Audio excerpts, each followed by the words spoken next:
and his artless decency became a political asset, fostering an unusual closeness to leaders around the world, which continued long after he left office. After a deluded gunman assassinated President Kennedy, our nation turned to Gerald Ford and a select handful of others to make sense of that madness.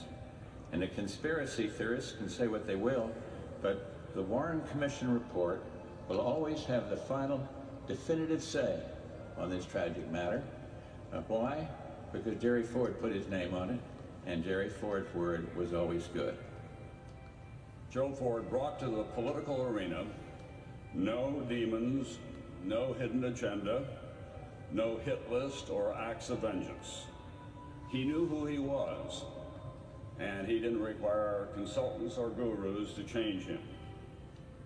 Moreover, the country knew who he was, and despite occasional differences, large and small, it never lost its affection for this man from Michigan, the football player, the lawyer and the veteran, the congressman and suburban husband, the champion of Main Street values who brought all of those qualities to the White House.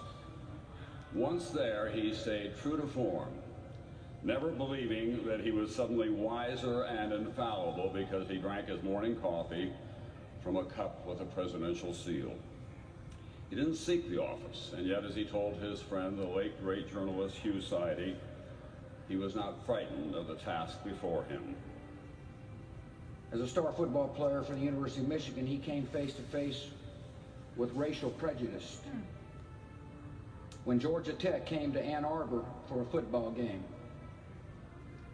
One of Michigan's best players was an African-American student named Willis Ward. Georgia Tech said they would not take the field if a black man were allowed to play.